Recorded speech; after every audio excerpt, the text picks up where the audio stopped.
Warning. This podcast contains material that may or may not be considered appropriate for the average Trumptopian household. Listen at your own risk to unauthorized and explicit reading.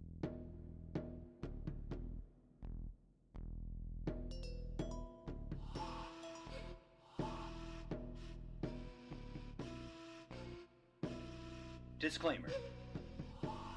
All rights to literature referenced are retained by appropriate entities, and no infringement is intended.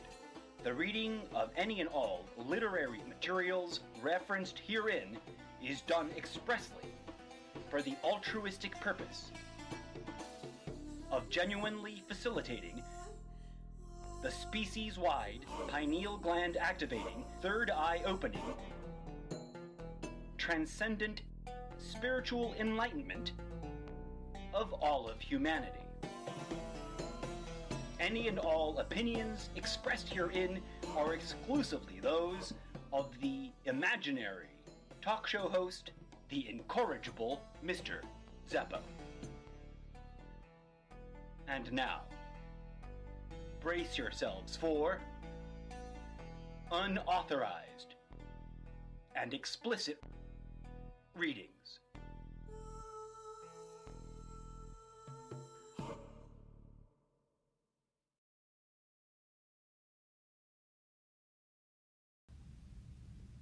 Greetings and salutations, my dear friends. Before you freak out about the words used in the title of this episode, let me walk you through the origins of each syllable. The word that I think some people might find offensive in the title of this particular podcast segment is bibliomancy.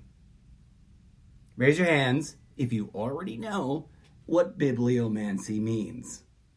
Kudos, gold star, rock on. Make sure you make a comment here on Sprecher, on Facebook, on Instagram, wherever, about your understanding of what bibliomancy is and how it's helped you in your life.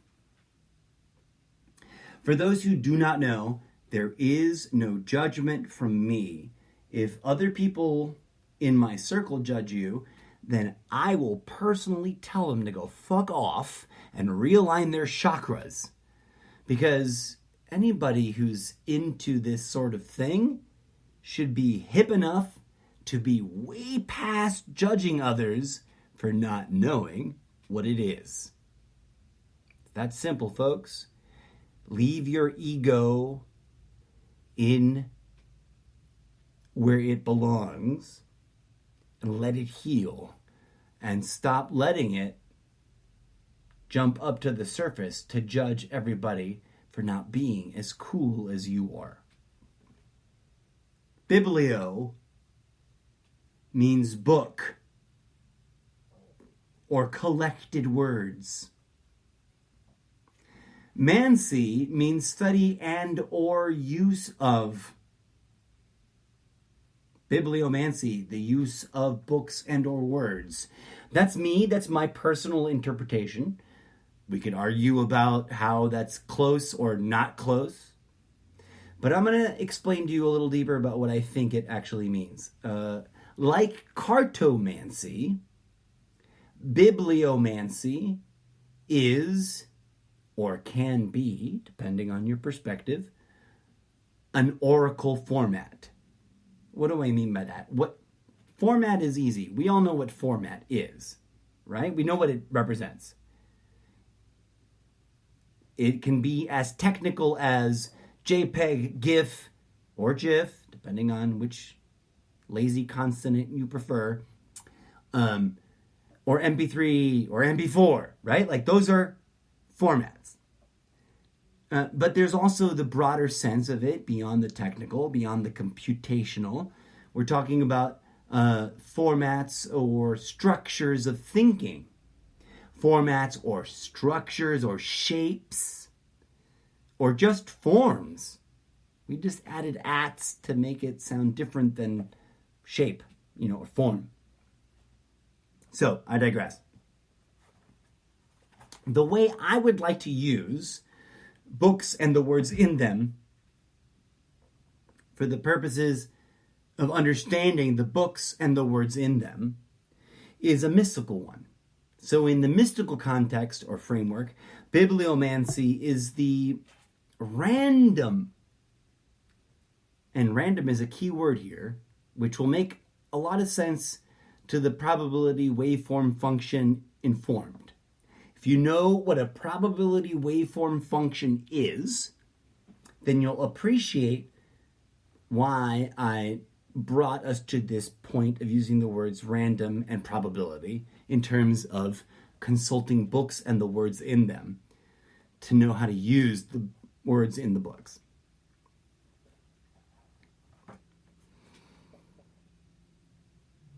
Divination or scrying, I like that word, but no one has a good sense of it anymore, so it just kind of floats over their head like, you're saying some word I don't know and I don't want to get into it now, which is fine. And fortune telling and future telling are loaded and baggaged, and no one wants to really talk about them seriously. But bibliomancy, what am I trying to achieve here? I've got 1, 2, 3, 4 of my most beloved books. Why are they beloved? Because I've read them multiple times. I have questioned them thoroughly, doubted them, thought that they were an affront to my universe, and then gave in to them and reinvestigated them and re-explored them with different eyes. As with cartomancy, the use of cards to reference imagery and words in order to prognosticate some forecast. That's why no one can tell you your future, because it's probability waveform function driven, which means that there's multiple futures involved. They're all intertwined in this waveform function, and you don't know which one you're living through until it's achieved. So we can only help each other out by trying to find useful imagery or words that help us do some internal navigation as we enter the future, so we can make choices that bring us closer to a future we would like to predict, if that makes sense. If you're interested in this stuff, you should definitely check out my Tarot Journal project, which is a bit of a sidebar that's currently on hiatus, but I'm going to be coming back to it soon. And there's a couple of crossover episodes. So if you're on my Sprecher account, just scroll down on the episodes page until you see some titles that connect to the keywords I'm using in this episode, and check those out. Once you're done listening to this one, you'll find that things all weave together quite magically. But I'll stop rambling and introducing these episodes, and I will start bibliomancying in your face. The very first book I'm going to bibliomance, which is I'm trying to make that word come into trending use by being the only person on the internet using it. That's not true. There's probably at least 4 other people using that word actively. The first book I'm going to read to you from at random, without anticipation. I didn't really plan this. Although I hadn't hit record yet, because I'll be clear and transparent with you. I knew what I wanted to do, and I set up my space, and I had put the iPad over there, but I hadn't turned it on yet. And I was like, wait, I need the books. I laid out the books, and I was like, okay, well, the spirit is in me now. I'm going to flip open these pages. So currently, as I'm recording this and speaking to you live on Sprecher, the 4 books that I'm indicating are now laying face down, already split open on the table. Pure transparency. But the way that they got here is that just moments before I hit record on the Sprecher app, I literally flipped open to a random page. I shit you not. And kind of just gave it a cursory sort of like, I've got a quiz in 5 minutes. I've got to find keywords.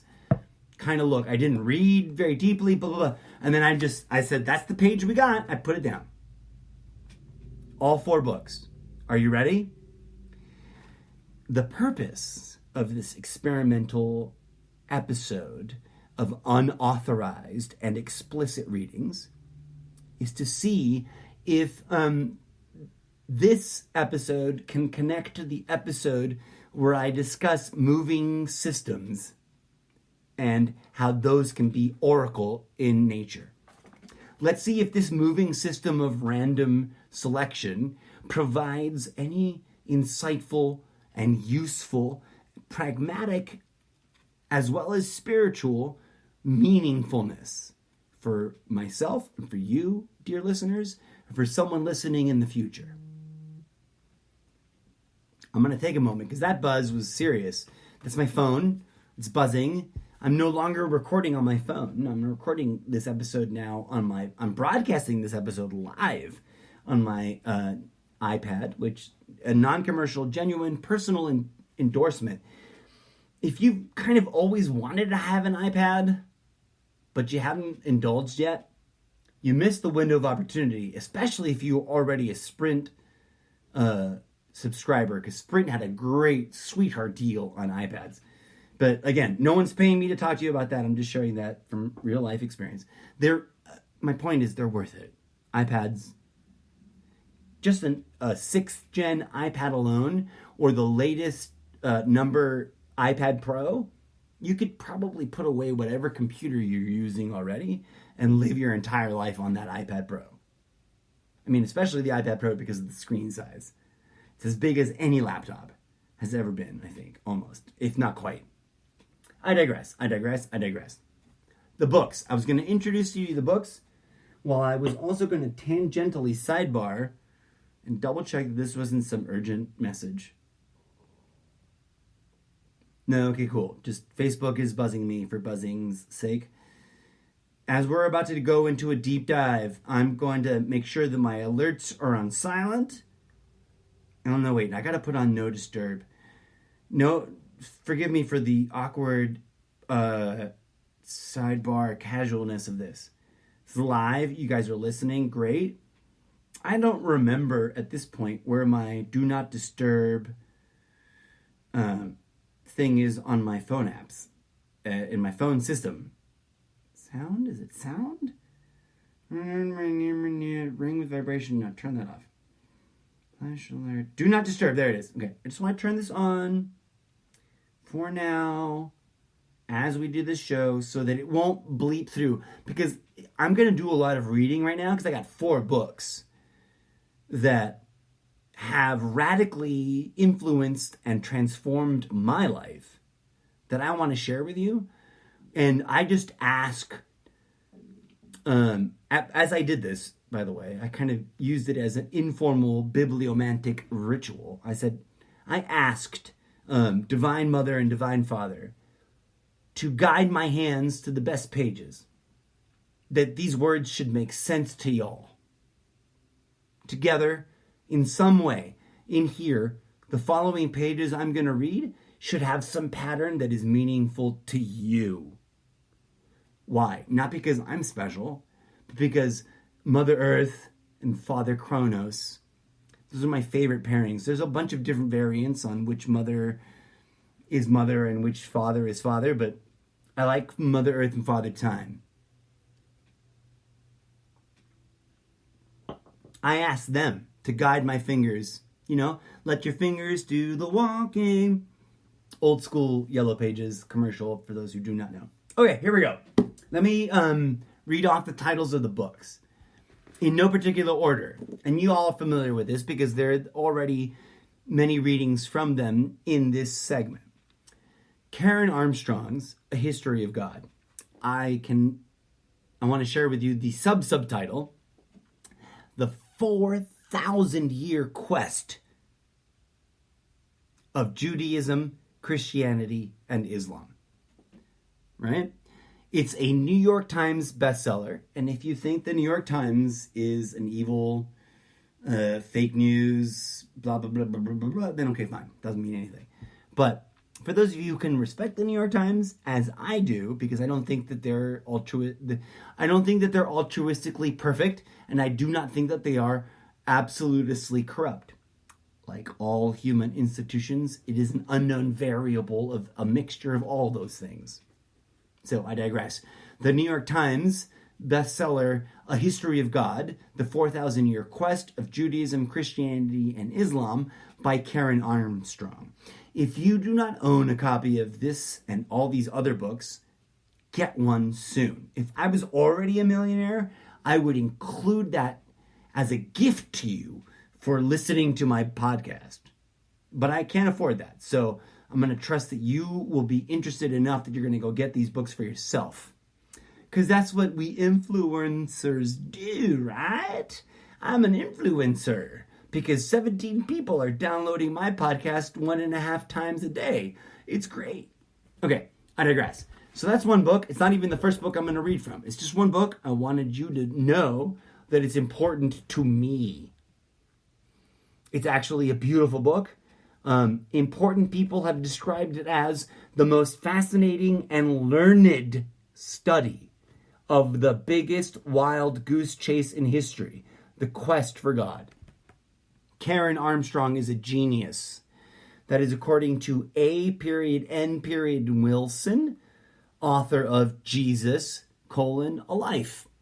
So I don't know if A.N. Wilson is a man or a woman or something in between, but Christos bless them, they know something about Jesus and they wrote a book.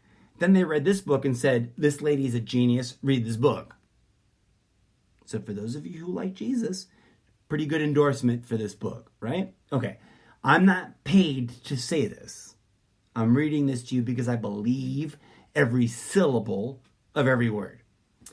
Moving on. The other books I'm going to read from. The next one, in no particular order. Gary Zukav, author of The Seat of the Soul. But that's not the book I'm reading from. The book I'm reading from is The Dancing Wu Li Masters, an overview of the new physics. That's sitting over here for a hot second. I've already found the page. I haven't looked at it since I found it right like 5 seconds before I hit record. I don't know what the words are going to be. I swear to you. Hand on whatever book you want. You want me to put my hand on the Bible? I will put my hand on the Bible and swear to you that I do not know what's about to come out. You want me to put my book on the Constitution? You want me to put my hand on the Constitution? On a book of law? Like, what's her name? The sexiest lady in Congress right now? Sorry, I can't remember her name right now. But she's not trying to be chauvinist, not trying to be offensive, not trying to be wrong, not trying to be terrible, horrible man in post-Me Too movement. But Congress needed a little dash of sexy. And I think our first openly bisexual, I'm going to make you not put my hand on the Bible by making you make me use the book of law, Mr. Pence. That makes her so intellectually sexy to me. And she's pretty to look at as well. And that's not a bad thing to say, right? It shouldn't be. We should be able to compliment each other that way, I think. But I digress. That was a tangent. So Gary Zukav. Why do you give a shit about Gary Zukav? I don't know.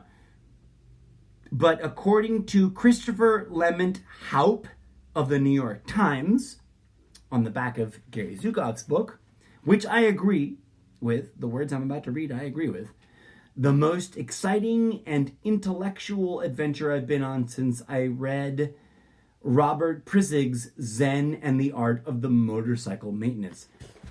I cannot disagree with any word in that statement. I love Zen and the Art of Motorcycle Maintenance, and I had read it before I'd read Dancing Uli Masters, and just like Christopher Lehman Haupt, I don't know how you pronounce that. It's a hyphenated name. the last half of which is H-A-U-P-T. That's a tough one. Never seen that before. I don't know how to pronounce that. But he apparently writes, or used to write, for the New York Times. And brother Christopher, that is how I feel about Gary Zukav's Dancing Woolly Masters. Okay, the other two books that I'm going to be reading from in this episode, we're already at 20 minutes. So you know this is going to be a long haul episode. So buckle in, folks.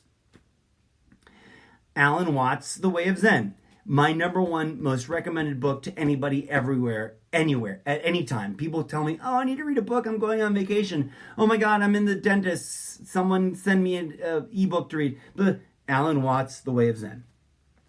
I'm not even going to read any of the beautiful quotes that are in that. And then the first book I'm going to open up to right now, because it's heavy duty and it's going to fucking rock your world, because I did cheat and I looked at this a lot right before I hit record, because it was the last one in my hand. And it's the newest book.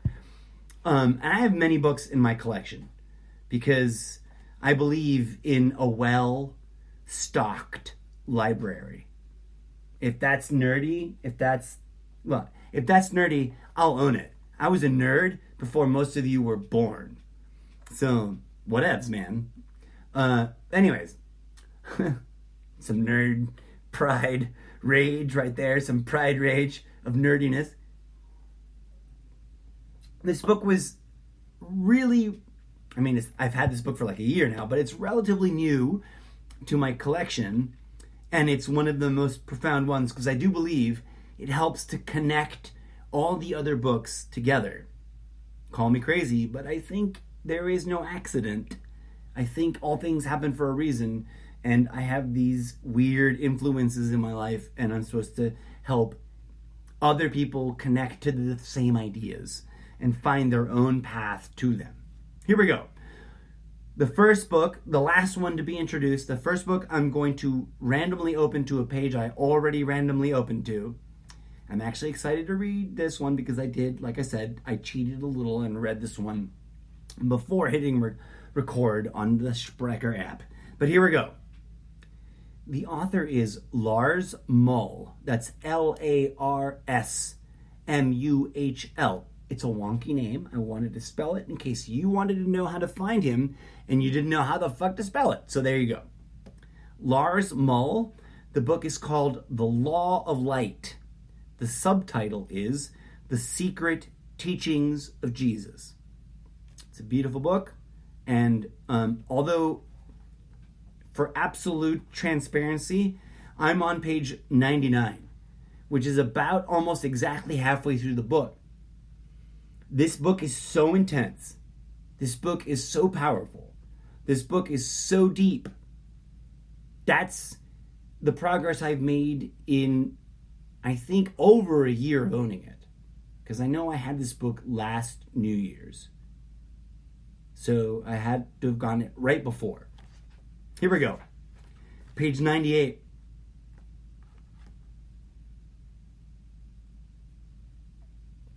This is how Yeshua's radical kind of forgiveness operates. For those of you who do not know, no judgment from me, no judgment from anybody.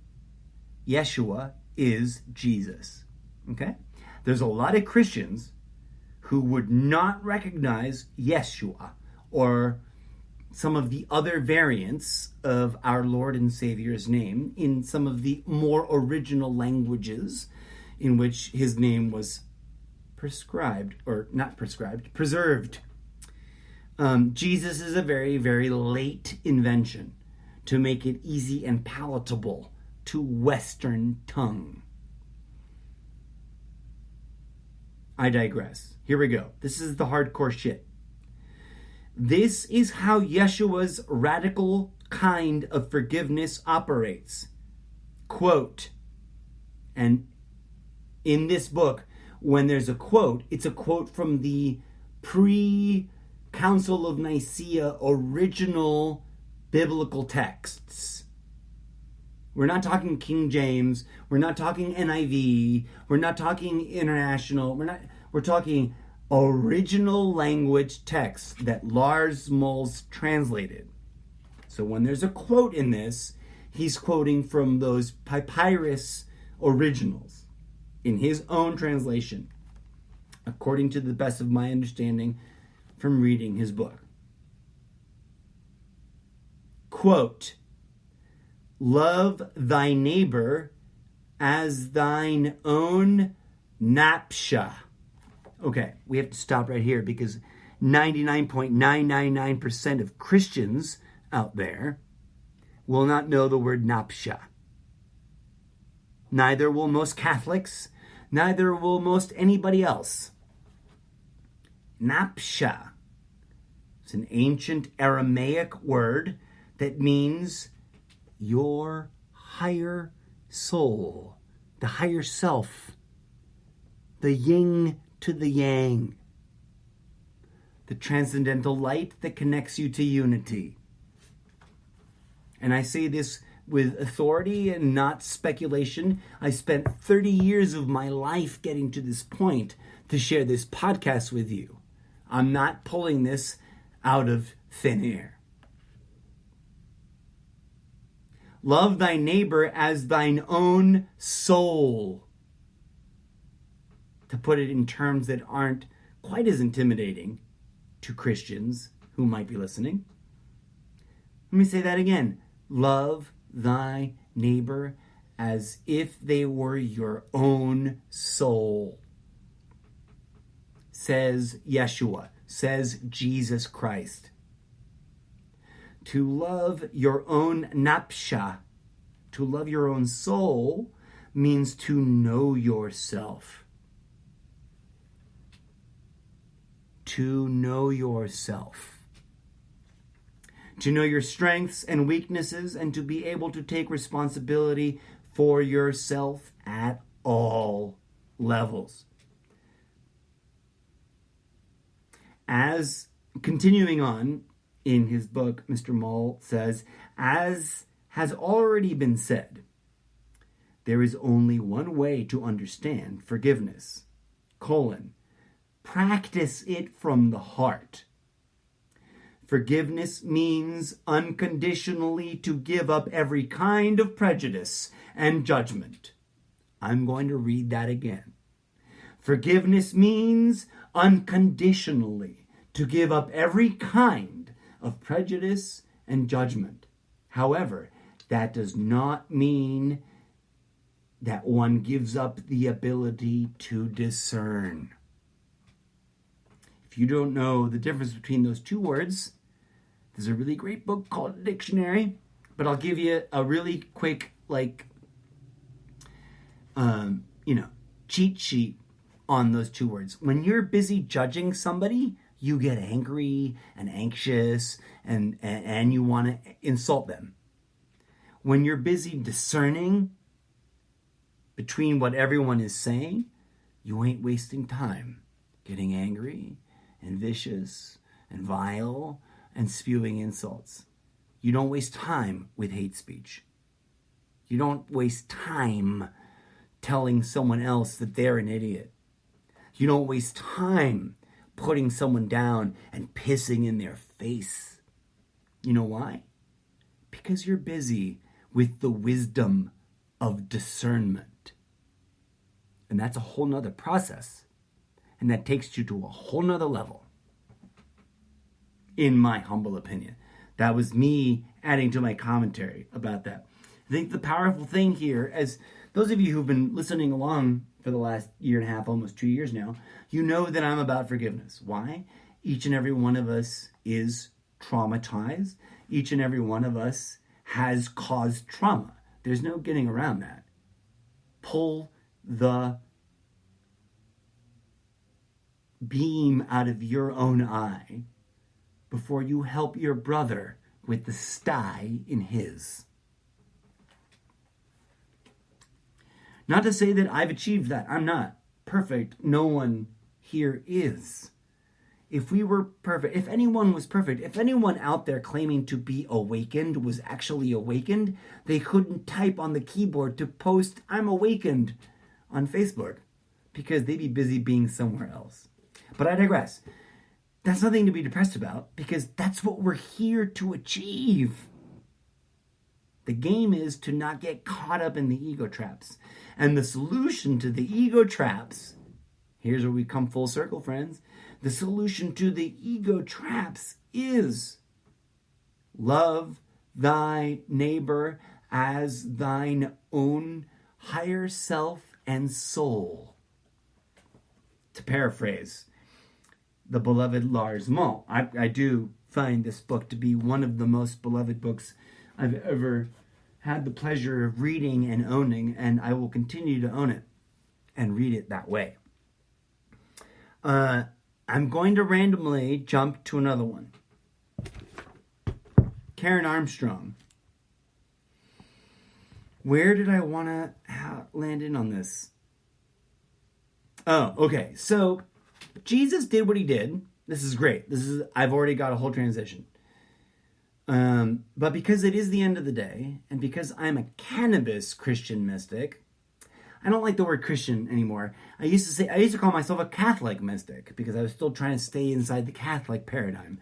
Then I was like, there's too much baggage there. Let me move out to Christian. And then, still too much baggage there. I'm a spiritual cannabis mystic.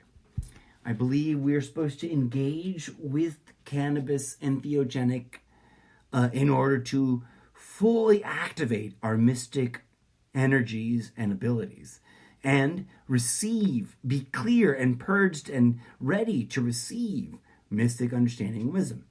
Thus, I have no shame in, at the end of my day, instead of bragging about how I'm not, no offense, I'm not putting anybody down, I'm just disambiguating my statement.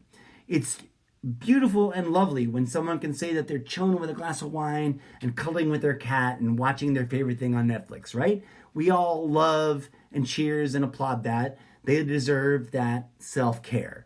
They're comfortable, they're enjoying some tasty bit of adult beverage, and they're being purred on with their cat.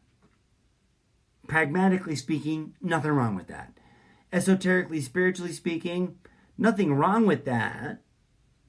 And also, the alcohol's not helping you. I mean, unless you do it in like microdose level. That's a whole discussion. That's a whole nother episode. Microdosing works in inverse opposite ways according to whether or not a substance is already inherently on its own a healing substance or a toxic substance. A toxic substance has beneficial uses. Wait, hold on. My brain just got tongue-tied.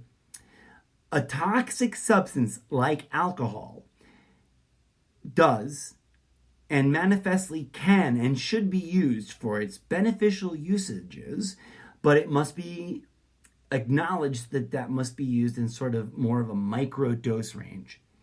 And a natural healing entheogenic that is not toxic to the system at all, we can discuss what micro dosage means in a completely different scale. But I digress. If you engage in the cannabis, join me now. If you don't, respectfully kick back for a hot second while I do, and don't judge me.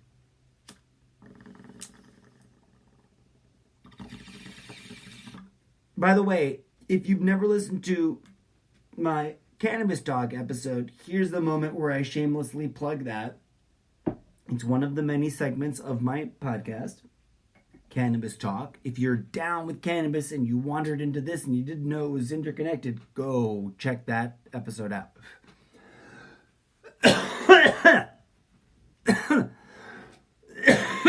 Real life coughing. One moment, please. I've got a couple more tag out, and they're going to be loud and obnoxious, and I don't need you to listen to them, so just wait 1 second.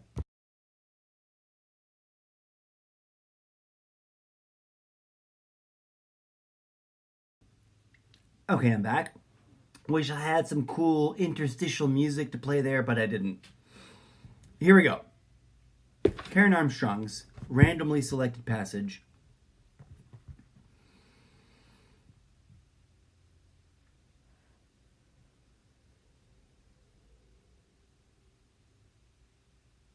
From page 93. I'm just going to jump in.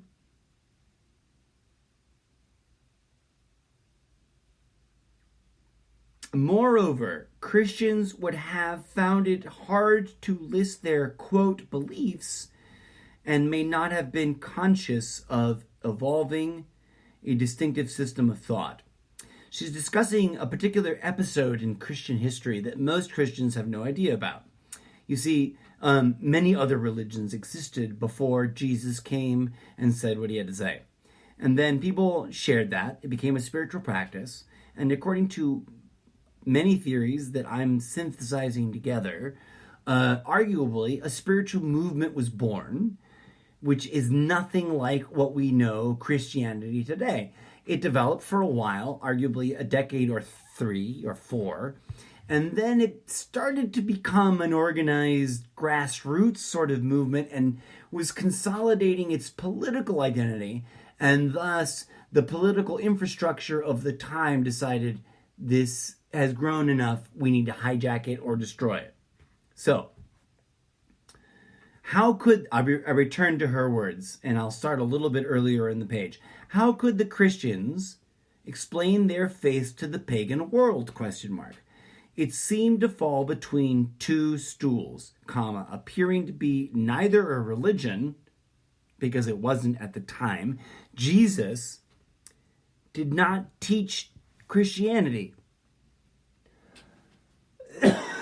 No offense to all the Jesus-loving Christians out there.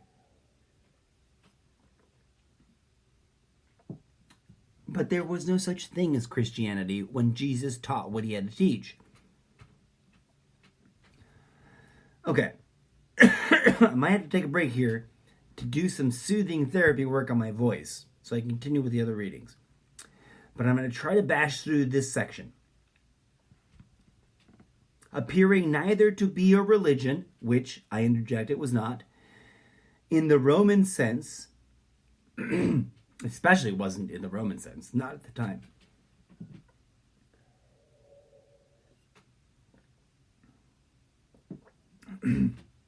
Nor was their practice a philosophy. Moreover, Christians would have found it hard to list their quote-unquote beliefs and may not have been conscious of evolving a distinctive system of thought. In this, they resembled their pagan neighbors. Their religion had no coherent theology, and I would interject, at this time in history, there was no dogmatic ideology involved either.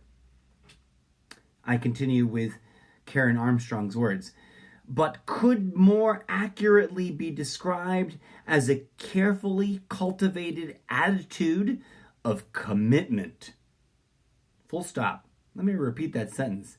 Could be more accurately described as a carefully cultivated attitude of commitment. She continues, when they recited their, quote, creeds, they were not assenting to a set of propositions. Okay, this gets to the heart of my issue with organized religions. What defines an organized religion? Credo, Latin. And many people's postmodern understanding of that Latin word is faith or belief.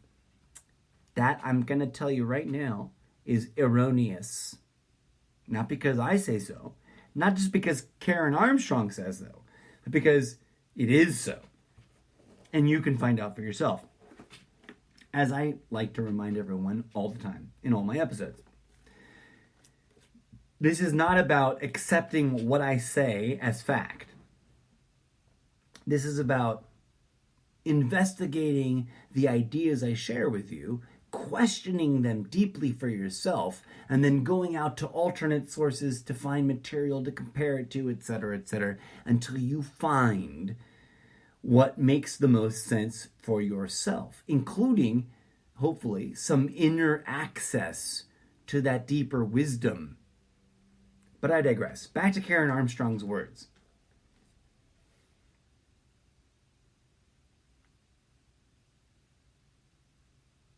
Their religion had no coherent theology, but could more accurately be described as a carefully cultivated attitude of commitment. When they recited their creeds, quote unquote, comma, they were not assenting to a set of propositions, period. Pay attention to this next part. The word credere, which is where the word creed or creeds come from. That's my interjection. The word credere, comma, for example, comma, seems to have derived from cor dare, 2 words, which means to give one's heart. To give one's heart. When they said credo or presteno in Greek, this implied an emotional rather than an intellectual position. To put that into much more applicable common parlance for the day, the original intention of the mystic practices of the prophets was to engage in the opening of your heart, not in the absolute and concrete adherence to the dogma by your behavior. That is the most important distinction about what's going on in our world that people who don't understand need to understand, right? Like, if you don't know that there's a difference between having blind faith and having informed faith, you need to understand that. If you don't understand what it means to be a zealot and what it means to be, as opposed to a zealot, but rather, a mystic, then you need to understand that. Because the evil oppressive powers, this is all me right now, I'm interjecting, and this is not Karen Armstrong. The evil powers that control the world that are trying to oppress us, they want us to misunderstand that. They want us to fail to understand the distinction between those two things so they can use those two things against us. Returning to Karen Armstrong's words. The word credere, for example, seems to have derived from cor dare, to give one's heart. When they said credo or presteno in Greek, this implied an emotional rather than an intellectual position, period. Thus, Theodore, Bishop of Mopsentia in Cilicia from 392 to 428, and that's after D, whatever D is, right? Anno Domino, in the year of our Lord. None of those acronyms make any sense because Latin and English don't correlate, but you get what I'm saying. These are from extremely early era of Christian belief, work, faith. And I quote from Theodore, Bishop of Mopazia in Sicilia, Cilicia, I can't pronounce that word. It's Cilicia. Can't pronounce it. Mopsuestia. That's the city. These are places that most Christians wouldn't recognize, but are significantly important because they predate most of the bullshit dogma you've been fed with your entire life. Here we go. Brace yourselves for a really important passage. When you say, quote, I engage myself before God, you show that you will remain steadfastly with him, that you will never separate yourself from him, that you will think it higher than anything else to be and live with him and to conduct yourself in a way that is in harmony with his commandments. Later Christians would need to give a more theoretical account of their faith and would develop a passion for a theoretical debate that is unique in the history of world religion. We have seen, for example, that there was, okay, now we're on page 94.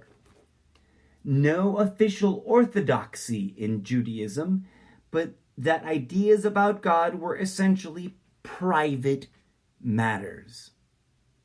The early Christians would have shared this attitude. The reason I'd like to stop and sit on that thought for a hot second is because it is exactly the opposite of what modern day Christians do. Isn't that interesting? Isn't that beguiling that in historical research it is a given, it is a statement that early Jews and Christians believed that your understanding of God was your own fucking private business and not something you went around telling other people what to think about, of, what to believe as. Like you didn't sit and dictate that to others. And yet today, in 2019, what is it? Is the default boilerplate, presumed archetype, stereotype, assumption of a modern Christian that they're out there Bible thumping, telling you what to believe. Now, do I sound like one of them right now? I hope not, because I'm not telling you to believe this. I'm just asking you to listen to it, think about it, question it, intellectually argue with yourself around it, and then come up with some conclusions for yourself. That's what I did. And I'm still doubtful and curious at times. But I digress and return to Karen Armstrong's words. There was a thing I really wanted to land on before I got too far. I guess I wanted to read this whole thing. This gets deep. I might have to pause. I've already been rambling for like 47 minutes. I'm going to pause here, and I'm actually going to return to this page 94 on a special extra bonus continuation of this reading. Between 94 and 97 of Karen Armstrong's brilliantly written History of God, there's mind-blowing sentences. Let me find just like one or two, without getting into all the excuse me. She explains the Gnostics pretty good right here.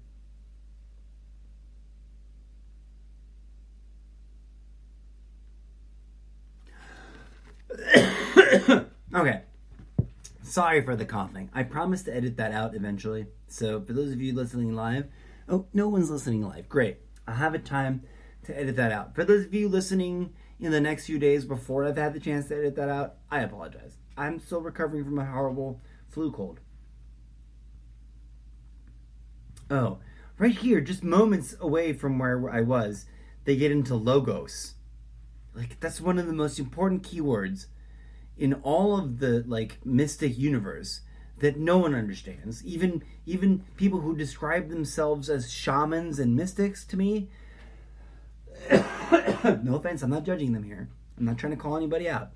I'm just saying I didn't know what the word was for a really long time, and then I found out, did some research, like real research, and then used it, because it's not a word, it's a tool. Connected to it, found out what it really is. And yet, I ask people who are really, really wearing the gear, the garb, the robes, the online virtual bling blang of I'm a mystic, I'm a shaman, I'm a spiritual person. Go, logos. And they're like, huh? What is that? Is that some Latin thing? If you don't know what logos is, and you call yourself a Christian, you have not understood the Bible at all. You don't know what the Bible is, because they lied to you your whole life about what the word logos is. And if you think you know what it is, and it's the one answer that's the most common answer, then you're wrong. And I'm not judging you. I'm not telling you you're wrong just to be a dick. I'm telling you you're wrong because you need to know. And there's a much more sophisticated, much more nuanced, much more complicated definition to that word. And it's much more important that you know that definition than the one they stuffed down your throat when you were a kid. Meanwhile, my throat's exploding. I'm going to leave you on that cliffhanger. I've already been rambling for an hour. So I've got two more pages in this book. I need a bookmark. Here's a bookmark. Okay. We are on page 94, 95. We're going to come back to it. This is going to be a part 2. Hopefully it won't be more than another hour. 95 of Karen Armstrong's History of God. And then just in case you got this book, any of these books rather, and you want to dip into them yourself, because that's the idea behind this segment. It's a book club. If I'm reading from this book, you're supposed to go get this book. I paid for this book for myself. I have bought these books for other people, and once I become a millionaire, I'm going to buy these books for everybody. But I'm not a millionaire yet, so I can't. And I'm not trying to make any money off of them. This is a completely honest, completely genuine, completely sincere personal endorsement of all 1, 2, 3, 4 of these books. Read them on your own, without me in your head. Just read them. But I digress. When we come back for part 2 of this episode, we're going to dive into Alan Watts's The Way of Zen, right smack dab in the middle of page 111. Smack, bing, bing, bing, bing, bing. Wait, hold on. Page 111. I hope I didn't hurt anybody's ears. That was my chintzy, probably not genuine Tibetan singing bowl that I got at the mall. But I like that for when I want to highlight things. Like, I didn't even see that earlier. I genuinely just flipped to a random page. We're on page 111. So there's some, approaching synchronicity there.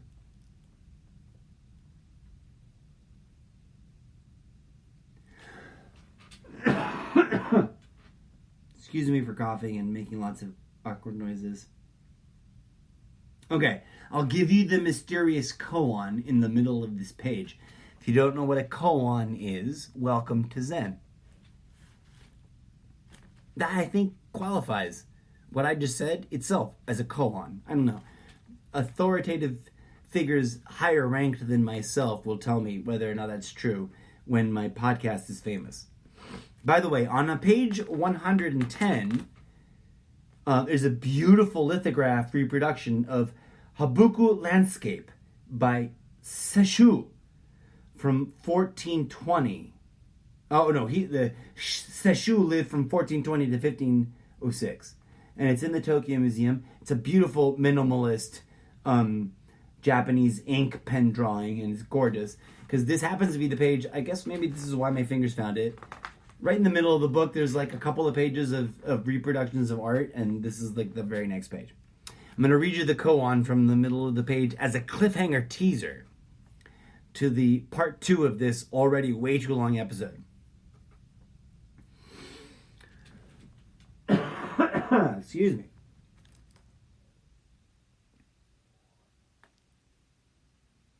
I believe this is Alan Watts quoting from Suzuki, authoritative Japanese author about Japanese Zen. And there's a koan untitled. Oh, no, that's not true. In the introduction. In the Tanching Huing says, I did not pronounce any of those words correctly. The Tanching Hunang. The Tanching Hunang? Gotta work on that. It says, a living man who sits and does not lie down. A dead man who lies down and does not sit. After all these are just dirty skeletons. That's Zen koan for you. We're going to come back to that in part 2 of this wacky and super extensive long episode of unauthorized and explicit readings. I'm going to just have to leave you face down, Alan Watts. I'm going to do the same thing to Gary Zhukov's Dancing Woolly Masters. This is the page I randomly pre-selected earlier.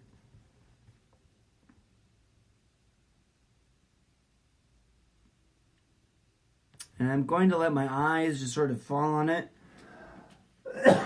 Excuse me for the coughing and hacking. Still recovering from end of the year. Subatomic particles do not just sit around being subatomic particles. Legit. From page 247, they are beehives of activity. An electron, for example, constantly is emitting and absorbing photons. We'll see how all of these books interrelate and interconnect more soon when I return to record part 2 of this very deep dive into my 1, 2, 3, 4 most favoritist books of all time.